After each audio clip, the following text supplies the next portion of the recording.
핫쌤입니다. 서울교통공사 NCS 준비 방안 이어서 합격 비법입니다. 내 나름대로 구성한 겁니다. 자, 우선 여러분들이 글을 볼 줄 알아야 합니다. 자, 정보를 파악하는 방법으로는 읽다, 보다 이 두 가지 관점이 있는데, 읽다는 해석하는 거죠. 신문의 행간을 읽다 이처럼 무엇인가를 자꾸만 살피면서 그 뜻을 헤아리는 겁니다. 이 방법으로는 정독과 속독이 있는데 이건 우리한테 맞지 않습니다. 그래서 내가 전문가들이 글을 쓸 때 동원하는 틀 4가지 이것을 익히라 그러죠. 여러분들이 보는 지문은 대개 전문가들이 쓴 글입니다. 그래서 전문가들이 글을 작성할 때 동원하는 틀, 그것을 익히면 독해력은 자동 완성되죠.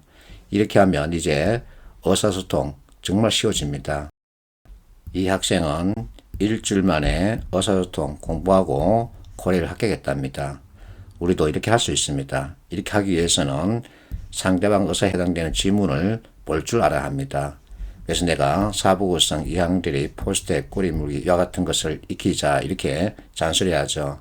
이것을 익히면 정보만 골라서 볼 수 있고 선택지 답을 정확하게 찾을 수 있는 거죠.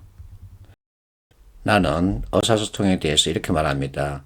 NCS 시험 당락을 결정하는 물고 역할을 한다. 자, 합격자와 불합격자가 있습니다. 합격자 점수 의사소통 83점 30이죠. 불합격자 6670, 6670입니다. 자, 불합격자는 의사소통에서 점수가 안 좋습니다. 비록 다른 영역에서 좋은 점수를 받더라도 의사소통에서 점수가 안 좋으면 탈락의 가능성이 높다는 거죠.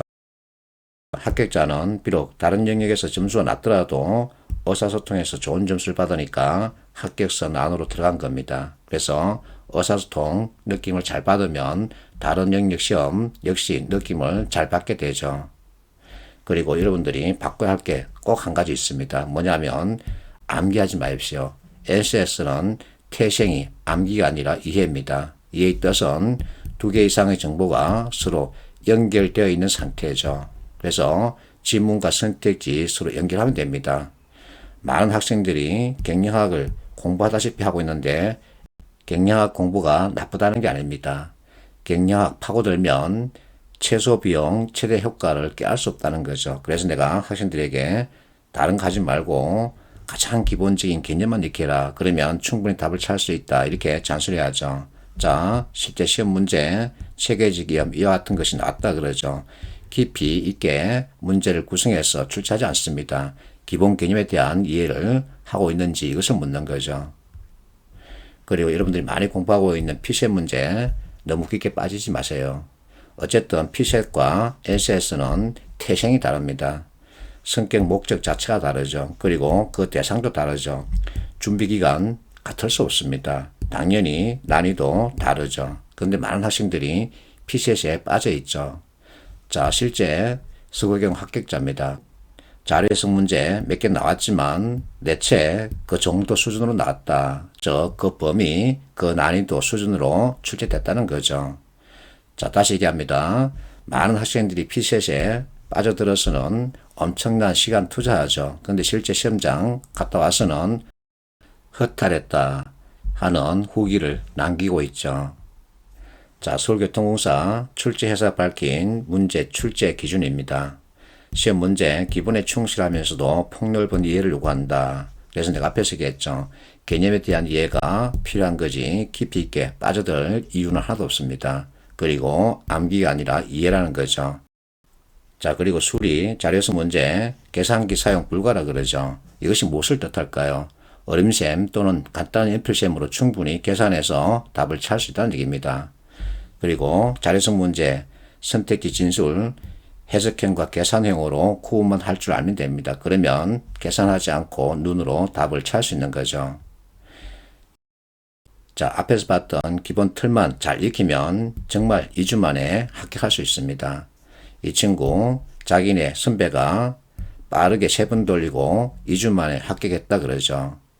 자, 이 학생은 왕초보를 언급하고 있는데 내가 왕초보란 책을 별도로 냈었습니다. 근데 여러분들이 책을 사야 하느냐 이렇게 자꾸 묻기 때문에 내가 어수문에 왕초보 내용을 그대로 담았습니다. 그래서 별도로 왕초보를 살 필요 없는 거죠. 자, 지금 보고 있는 이 네 가지 항목의 목차, 이것만 보고서도 필기 합격했다는 학생이 나타나고 있습니다. 그리고 내 유튜브 강연 보고 합격했다 그러죠. 이런 학생도 나타납니다. 자, 작년 2월입니다. 어떤 학생이 나에게 이런 카톡 소식을 전해주더군요. 자, 저번 하반기에 내 강의 듣고 처음으로 공기업 도전했답니다. 환경공단 96점을 받았다 하는군요. 서울계공 거의 80점 받았답니다. 근데 떨어졌답니다. 내가 물었죠. 공부한 기간은 얼마나 되니? 한 달 정도 된 것 같다. 아니면 한 3주. 그래서 내가 아깝다 그랬죠. 정말 한 달이라는 기간 안에 이렇게 공부해서는 이와 같은 점수 냈던 거죠. 그리고 12월 한국전력 최종 합격했다는 통지를 나에게 보여주고 있습니다. 그러면서 이 학생이 Y와 타우 if 이거 잘 활용했다 이렇게 말하고 있죠. 자, 필기시험 날짜를 7월 10일로 잡았을 때 정확하게 60일 남았죠. 그러면 학습 계획을 잘 짜야 합니다. 나는 이렇게 말합니다. 6개 영역, 이것은 암기 영역에 해당되기 때문에 빠르고 쉽고 정확하게 공부할 수 있다. 그래서 여기에 많은 투자를 하지 말아라. 대신 시험일 보름 정도 남겨놓고 여기에 집중해라. 그럽니다. 자, 어수문에서 1점 받나, 여기서 1점 받나, 점수는 동일하죠. 그래서 시험 15일 전까지는 이해 영역에 해당되는 어수문, 그리고 자원관리, 여기에 집중해서 공부하고, 보름 남겨둔 시점에는 점수 따기 좋은 나머지 영역 집중해서 전체 점수를 올리라 이렇게 말하죠. 그리고 자원관리에 대한 잔소리인데 자원은 경제학에서 다루고 있는 아주 중요한 요소죠. 그래서 문제 해결 관점에서 봐야 합니다.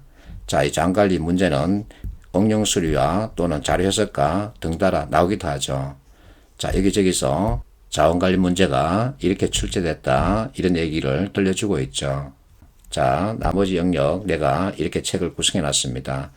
조직이해 정보 능력 이것을 조금 더 비중 있게 다루고 있죠. 그리고 서교공이 2019년도부터 철도안전법령 4차 산업혁명 관련 문제를 20% 정도 출제하겠다 이렇게 밝히니까 많은 학생들이 이와 같은 법령과 4차 산업혁명 관련 이론을 공부하러 갔죠. 근데 실제 시험 결과 암기에서 풀 문제는 하나도 안 나왔습니다. 이와 같은 내용의 지문을 주겠다는 겁니다. 근데 학생들이 잘못 해석하는 바람에 엉뚱한 시간 낭비만 하게 됐죠. 자, 이 학생 내가 준 자료 가지고 문제 풀이 연습을 했습니다. 그랬더니 이와 같은 좋은 결과를 냈다 이렇게 말하고 있죠. 다시 합니다. 암기하지 마십시오.